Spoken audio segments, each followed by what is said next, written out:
Welcome, everyone. It is Wednesday, November the 18th, 2020.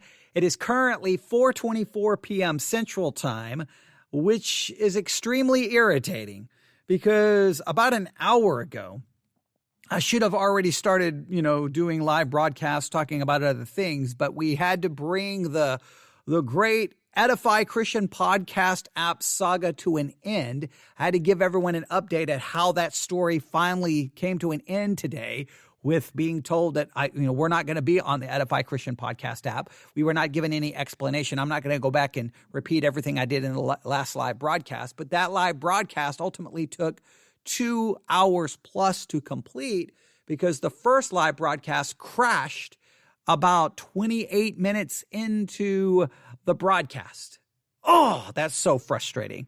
And so then I had to redo it again. And then that one went 44 minutes long. And one of the reasons it went 44 minutes long is because I kept thinking, wait, did I say that in the first broadcast or did I say that earlier in this broadcast, which messed everything up. So I spent 44 minutes to bring that whole story to an end. And so basically before it was all said and done, over 2 hours I've been here at the church and I don't really have anything of significance to show for it.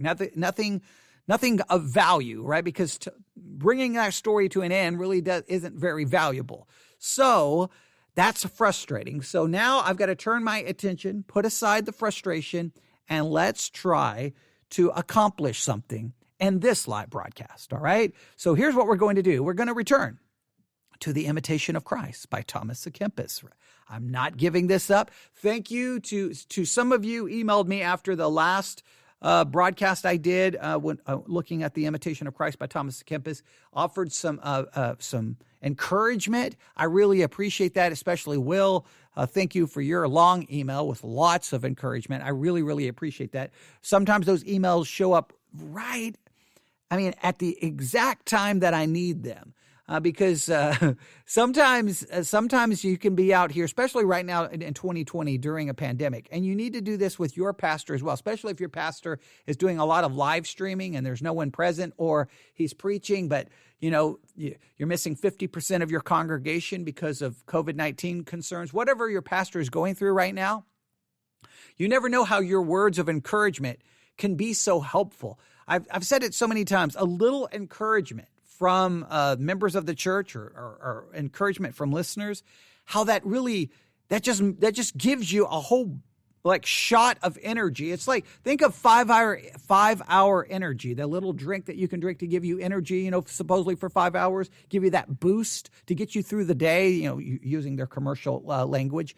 Well, in a sense, your email can be that boost of encouragement, because this is what will happen. I may start thinking, I don't even know if I'm going to go back to church tomorrow and do any more live broadcasts. I may take a couple of days off. I don't know. I don't know if I'm really accomplishing anything. And then all of a sudden you get one of those emails and then it's all of a sudden like, dun, da, da, dun, da, da, get back in the car, go to the church. I'm ready to do 27 hours of live broadcasting without stopping, because a little encouragement is like a boost of energy. And you may think you're insignificant, but you're not. No matter who you are, a little email, any kind of encouragement. And sometimes it's not even like it's not an email necessarily that says you're wonderful. It's an email that's just saying, hey, okay, I heard your broadcast and I was thinking this and I started thinking this and I had this question. It just shows that someone is engaged, someone is listening, because especially in 2020, at least for me, I cannot speak for other pastors, but so much of my 2020 has been spent inside an empty church building talking into a microphone. And you don't really know what's going on. You don't really know if you don't know if you're accomplishing anything. You don't know if you're wasting your time. It almost starts feeling like, you know what? Why even bother? So those emails are so welcomed. And yes, the emails, obviously those who have supported financially, those things go a long way. They really add a boost. So I appreciate it. And some of your emails showed up at the right time, when I was just like, do I really finish The Imitation of Christ by Thomas à Kempis? Do I do so? Now, there was part of me saying, it was almost like I have to finish it. I started it. I have to finish it just on principle alone. But then you get an email like that, and it's no longer about I have to. It's like I want to. I get to. I can't wait to. And it's far better. It's far, like, I can't even explain to you how much better it is to be sitting behind the microphone because you feel like I want to, not because, oh boy, I have to. Nobody wants. You know that about your own job. You know that about things in your own life. So here we go. Imitation of Christ. I got 2 copies, 2 different translations, and we are going to be, I've got to put on my glasses, all right? My reading glasses. We're going to be in chapter 13, book 1, chapter 13, The Imitation of Christ by Thomas à Kempis. And the title of the chapter that's before us this afternoon, this Wednesday afternoon, this nice warm summer day here in November in Texas. Yeah, it's like 80 degrees outside. So this nice warm day here in Texas, as I sit here in an empty building in Ovalo, Texas, I have before us The Imitation of Christ, Thomas à Kempis, book 1, chapter 13, and the title of this chapter, Resist Temptations. Resist Temptations. Now, this is sometimes when you read, and we can get into a lengthy discussion here, and I don't know if maybe this will be beneficial. We'll see how the chapter goes, but I just wanted you to throw a thought out in your mind, all right? Trial versus temptation. Trial versus temptation, okay? In fact, in a minute, we'll go to James chapter 1. I think you can kind of see this. Sometimes, especially when you do a lot of reading that's found in Christian books that are older, like The Imitation of Christ, church fathers, sometimes you have to, when they mention temptation, you have to ask yourself, do they mean temptation like I'm being tempted to sin, or do they mean a trial or a tribulation? Like, how are they using the word? And the reason why is because if you think about it, a trial or a tribulation can be a temptation, because when you are confronted with a difficult situation, a frustrating situation, a painful situation, a tragic situation, that's a trial, that's a tribulation. But the way you respond to that trial or tribulation may simply flip it from a trial to a temptation, because you respond to it in a way that leads you to sin, hurt your spiritual growth, hurt your testimony, whatever the case may be. So a trial and tribulation can be a difficult time, but it can serve as a temptation based on how you respond to it. In other words, there's a temptation built into a trial. Here's the trial. It's a difficult time, but contained within that trial is a temptation, because you are either going to respond to it in a God-glorifying way that builds your faith, or you're going to respond to it in a way that is sinful, ungodly, creates bitterness and anger. So I think you can say there are trials and tribulations, but contained in every trial and tribulation is a temptation, and you will either overcome, you will respond to that in a correct way or in an ungodly way. So keep that in mind, all right? And we may end up in the book of James before this is over, but I just want to set that up right at the beginning, because the name of the chapter is Resist Temptation, right? Or Resist Temptations, plural. Let me look at the title again. Resist Temptations, plural. And the reason I want it, because immediately what may come to your mind is, okay, resist temptations, depending on how you think. But a lot of Christians, they almost always connect the word temptation or temptations to sexual sin, because sometimes that's the only sin that ever gets any press, right? You can commit 50 other sins and it's okay. But if you commit a sexual sin, then you immediately have, all kinds of discussion about what should happen to you. So I think sometimes we hear the word temptation, and I think a lot of people place it in that kind of category. But how is Thomas à Kempis using the word? What does he mean? Well, let's see. I think we're going to get a clue right from the start, right? Resist Temptations, chapter 13, book 1, Thomas à Kempis of The Imitation of Christ. Here's how he begins. So long as we live in the world, we cannot be without tribulation and temptation. Please note, he brings that two together. So we could look at it this way. As long as you're alive, your life, you are not going to be without tribulation. That's difficulties. That's all the difficulties and tragedies and pain and suffering that can happen in your life. And your life is never going to be without temptation. There's always going to be temptations. Temptations contained within those tribulations, and then just temptations to get you to sin, to draw you away from God. You're never going to be without it. It's never going to stop. And that can be a very depressing reality once you're a Christian. You become a Christian and sometimes you're like, man, I wish I could stop being tempted. I wish I could have a period in life where it wouldn't be so difficult. I mean, I thought if I become a Christian and I'm trying to serve God, God would somehow remove all of these trials and tribulations. But no, trial, tribulation, and temptation is just the part of your life. And you have to be willing. Not only do you have to be prepared for that, you have to constantly be equipping yourself to deal with both in a godly manner, all right? I think that is important, but note where he goes next. So let's read that again. So as long as we live in the world, we cannot be without tribulation and temptation. Accordingly, it is written in Job that the life of man upon earth is temptation. Now, what is he referring to? Let me read that again. Accordingly, it is written in Job that the life of man upon earth is temptation. So he's saying that in the book of Job, we learn that the entirety of one's life is temptation. Now, right there is the first clue that he may not necessarily be using temptation simply as the idea of like, hey, here's, you need to commit this sexual sin, or you need to do this. I think this is the idea that your entire life is filled with temptation or tribulation. I think he's using this interchangeably, and here's the reason why. The best verse I could come up with that he's possibly referencing here, and I hate the fact that he doesn't give us a reference, the best I can come up with, let me pull it up here, is Job 14:1. This is the best I could come up with. You may think of a different one, and if you do, feel free to email me at newsif@yahoo.com, newsif@yahoo.com. But Job 14:1 seems to make sense, all right? Job 14:1. I'm going to read this from a number of translations to kind of see what they're referring to here. The New International Version has it translated this way. Mortals, born of woman, are of few days and full of trouble. Now, we can paraphrase that. All of us, as human beings, born of a woman, our days are short and they're full of trouble. Now, remember, he said temptation because trouble and temptation, they are interchangeable. How? Let me make sure I explain it.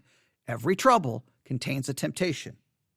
You get hit with the trouble, the tragedy, the difficulty, and you're either going to respond in a godly way or an ungodly way. It's either going to be the thing that causes you to stumble and fall, or you're going to respond correctly, and that trial will actually be beneficial and build you up, right? So just make sure we understand that, because I think that's why he's using the terms this way. The New Living Translation, again, Job 14:1 says, "How frail is humanity, how short is life, how full of trouble." The English Standard Version, "Man who is born of a woman is few of days and full of trouble." Berean Study Bible, "Man who is born of woman is short of days and full of trouble." New American Standard, "Man who is born of woman is short-lived and full of turmoil." New King James Version, "Man who is born of a woman is a few days and full of trouble." The King James Bible, which is what I use, "Man that is born of a woman is a few days and full of trouble." So I think that's what he's referencing. So he states it this way. Let me read it again the way it is in this translation. "According as it is written in Job that the life of man upon earth is temptation." So I will say that your life is constantly filled with temptation. And the reason it's constantly filled with temptation is because everything that comes at you contains a temptation in it, because you will respond to it in a godly way or in an ungodly way. I want you to think about this.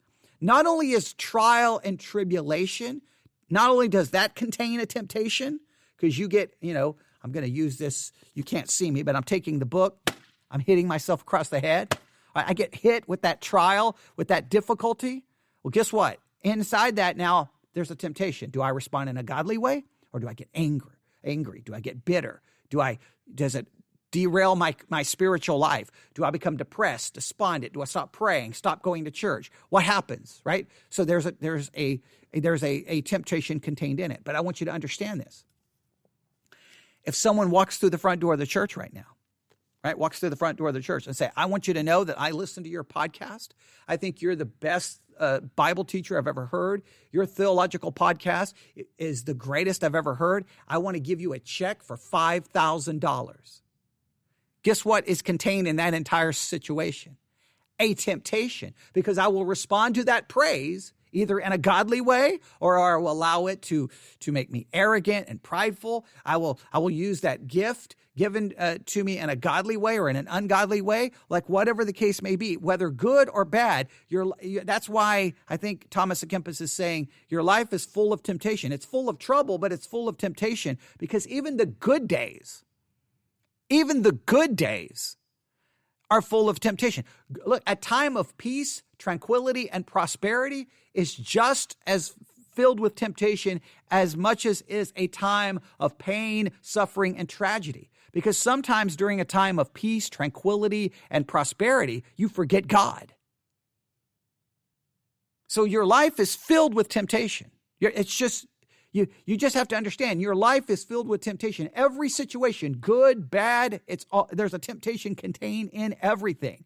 When someone praises you, when someone gossips about you, there is temptation inside of it. And I think sometimes we put our guard down because we only see temptation in a certain light, all right? And I just want you to see, I think that's a very important concept here, all right? So let me go back to the chapter.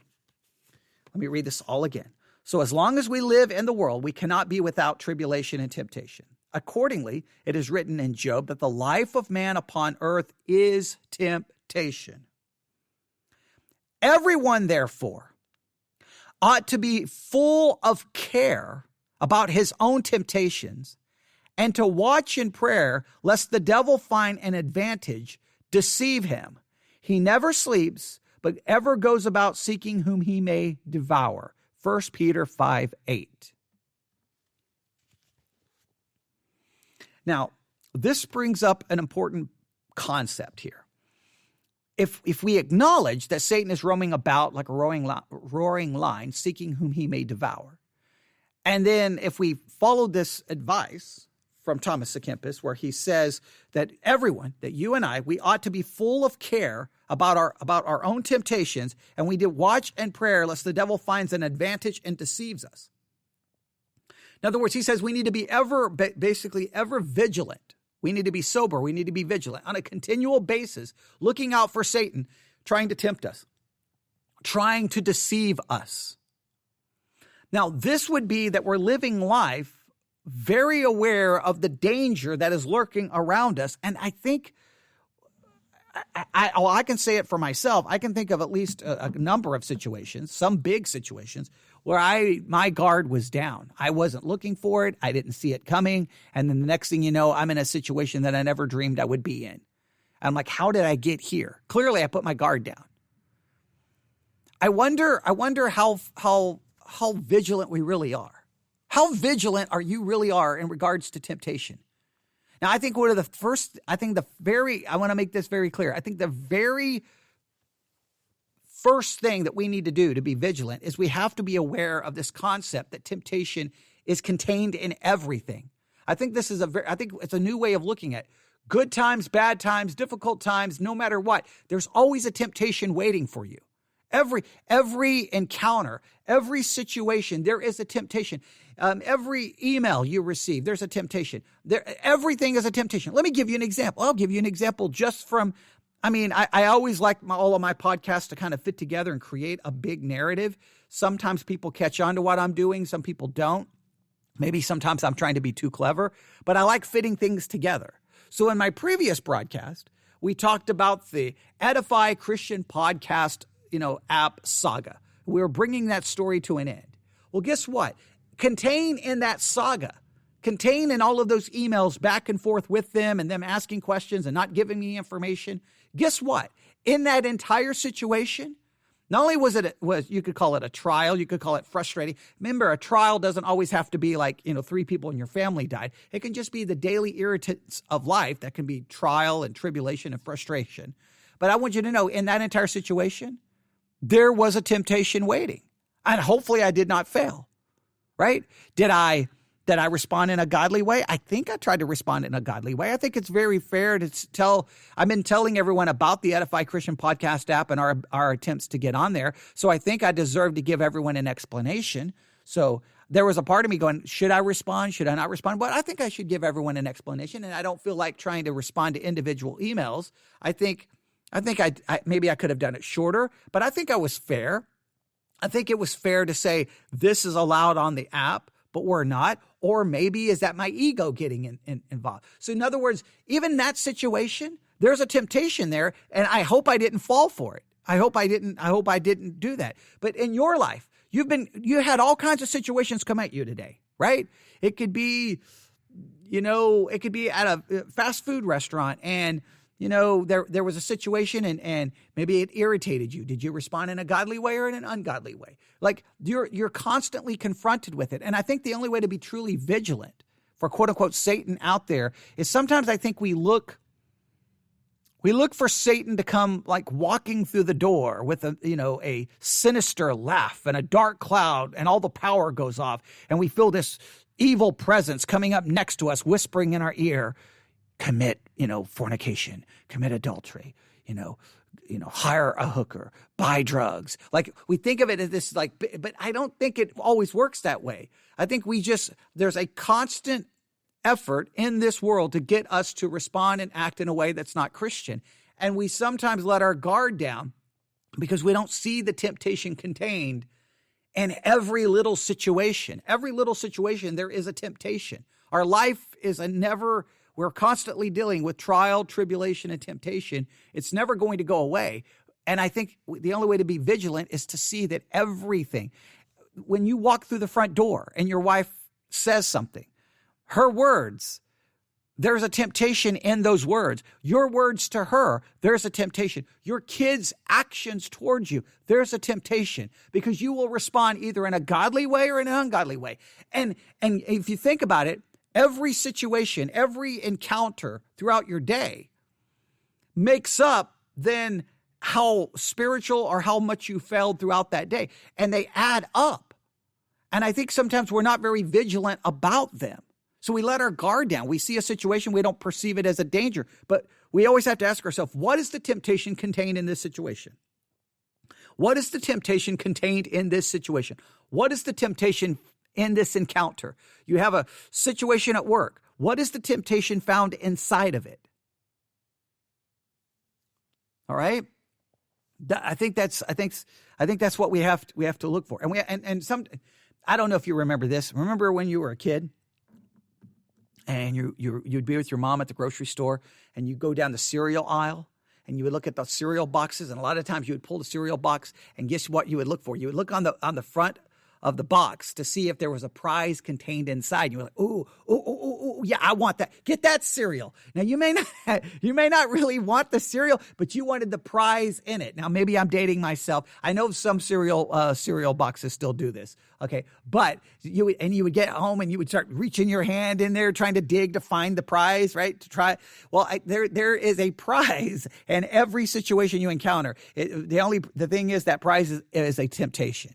And now, if you respond to it correctly, then it may just simply be a trial, a tribulation that purifies your faith and builds you up. If you respond incorrectly, it's a temptation and it led you to sin. And a lot of those situations, we don't even realize we failed. We don't even realize it. We don't even understand what we did. We don't even recognize it. We don't even see it. We don't even understand it. It can be just as something you go to a fast food restaurant and they get your order completely wrong. Now, I get so mad when my order gets wrong. I hate it because it costs money and time to go there, and then you drive away and you realize your order is messed up. I hate that. I'm like, you've got a job to do. Do your job right. I'm paying you. Come on. And sometimes when it goes wrong, guess what? I don't respond in a godly way. Now, I try my best. Now, I may not respond in a godly way while I'm sitting in the car yelling to no one. But if I do go back, a lot of times I won't even go back. I just deal with it. But if I do go back, I try to ensure that I handle myself in a godly way. I try. I don't always, trust me. Don't listen to me. Don't think that I'm sitting here telling you I've got it down, but I'll try to be very respectful, try to be godly, try to be very nice, try to be polite, because I want to handle it in a godly way. Because the worst, if I'm humble, who am I? If I'm arrogant, then yeah, that's an attack upon me, right? You got my food wrong because you hate me. It's not an attack upon me. It was a mistake. And I make mistakes, and I want people to show grace and mercy to my mistake. So I need to show grace and mercy to their mistake. Maybe it was careless, maybe it was foolish, but I want to show grace. See, it seems like an insignificant thing, but there is a frustration that can kind of purify you, or it's a frustration that you will sin. So there's a temptation in it. All right, I'm really trying to elaborate this concept because I think it's something that we don't think about. I think we approach this whole idea the wrong way. All right, so now let's go back. We're already 25 minutes. We're not going to finish this chapter. Oh no, this is one of the longest chapters we've dealt with so far. So yeah, this is going to take us a number of tries to finish this chapter, right? But I'm really laying down the groundwork for our future discussions here. So here we go. We're going to go all the way back to the beginning. So as long as we live in the world, we cannot be without tribulation and temptation. Accordingly, it is written in Job that the life of man upon earth is temptation. Everyone, therefore, ought to be full of care about his own temptations and to watch and pray, lest the devil find an advantage to deceive him. He never sleeps, speaking of Satan, he never sleeps, but ever goes about seeking whom he may devour. 1 Peter 5:8.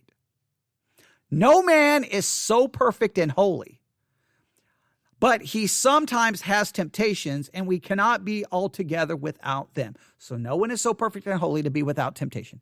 We're going to be altogether. We're never going to be without them. We're never going to be without them. And I've already kind of explained how it works. That's why every situation you are being handed a temptation. Nevertheless, temptations are often very profitable to a man, though they be troublesome and grievous. For in them a man is humbled and purified and instructed. So in every temptation, again, we could use that word interchangeably with trial and tribulation, but let's just focus on temptation because every trial and tribulation is a temptation, as I've explained. But I want you to know this, that they're often very profitable, even though they're troublesome and very grievous, right? They cause great grief. They cause a lot of trouble, but they are profitable. And these are the three ways he says they're profitable. Number one, they humble us. They humble us.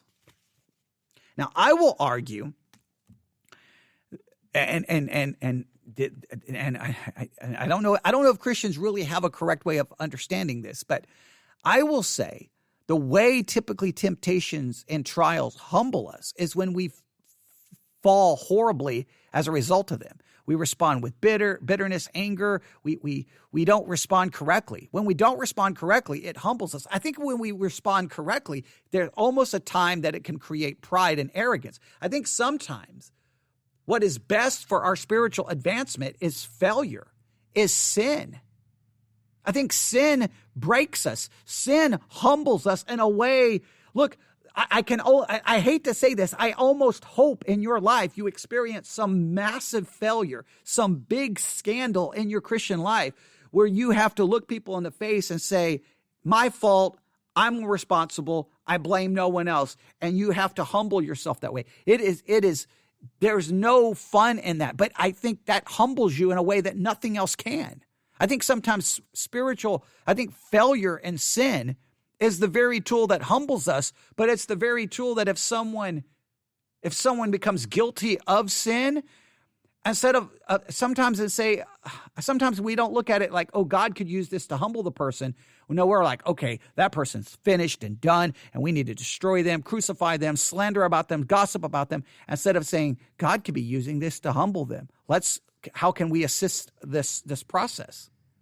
Now, I'm not saying we run around and go, hey, everyone, go out and sin this week so that you can be humbled. I'm just saying that when it happens, there can be a very positive thing that comes from it. It humbles us. So number one, it humbles. Number two, it purifies. It purifies us. Now, trial, tribulation, and sin can purify us. And we want to cooperate with these situations to bring about a purifying mentality. It does. When I don't do right, hopefully it purifies me because it shows me that I did wrong, and hopefully it purifies me. Trial and tribulation can purify us by breaking our love for this world. All right? So it humbles, it purifies, and it instructs. There's an instruction there. Look, every encounter, every situation contains a temptation inside of it, right? Again, trial, tribulation, there's a temptation inside it. Positive, good thing, there's a temptation inside of it. And these temptations, they humble you. I think they humble you by you being broken over them, whether it's trial, tribulation, whatever the case may be. You get the idea. They purify, but they instruct. Now, the only way they can instruct, though, this is very important. All of these, every encounter that you have every day, there's an instruction in it. But unless you take the time to heed the instruction, hear the instruction, you miss the instruction. Like you go through your day and you're confronted with situation after situation that contains a temptation. Some of them you fall short of. Sometimes you don't even know that you're falling short. And when you don't realize you're falling short, then you're missing the instruction, you're missing the being humbled, and you're missing the purifying. We have to stop and realize, look, man, that situation, there was a temptation there. I think I did well there. Okay, what can I learn from that? Okay, how can I be humbled from that? Oh, man, I messed up bad in those three situations today. How can that humble me? How can that purify me? How can that instruct me? It doesn't work unless you take the time to really get something out of it, to really think about it. Every situation, every second of every day, every word that someone speaks to you, everything happening in your life, there's an essence where it's a trial, a tribulation, and a temptation. And I think it can try your faith and purify your faith, even the positive things. But we have to really make use of it. I think we tend to see all the moments of a day as simply moments of a day to get us to the end of our day. We don't see that every second on the watch, every second on the clock, every second of every day is a situation that can humble, purify, and instruct you spiritually. I think we just see the day. All the moments of the day are just there to get us to the end of the day. But all the moments of the day are there for your ultimate spiritual, they can be used for your spiritual maturity and growth, but we don't see all the moments that way.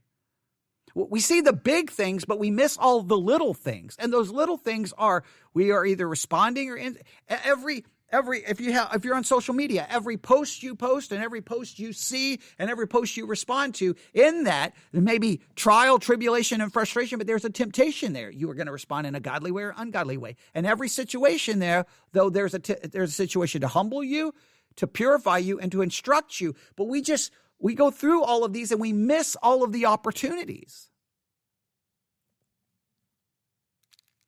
All right, I think this is a very important spiritual concept I'm trying to give you here. All right, let's go to one more paragraph. All the saints passed through many tribulations and temptations and profited thereby. And they that could not bear temptations became reprobate and fell away. All right, so it's a warning that many are confronted with these situations and they fall away. And you could say, well, demonstrating they were never saved, we could get into a whole discussion. All right. I think I'm going to stop right there. I want to get to the next one. I want to get to the next part, but we'll stop because I think that's a very important concept. All right. So here's what I want you to take away from this discussion today. All right. And I'm going to have to change the title of this podcast episode. I'll put Resist Temptations. I should put Resist Temptations Part 1 because this is going to be a series of discussions here. But I really want to lay this concept down. And I really hope you will engage the concept and maybe talk to me via email, because I think this is very important. Everything that you're confronted with, it can be a trial, it can be a tribulation, everything, positive, good, peace, tranquility, everything contains a temptation inside of it. And it's there to humble, to purify, and to instruct. But we have a tendency to just go flying through our day, and all of these trials, tribulations, all of these things are happening to us, and we don't realize did we fall? Did we sin?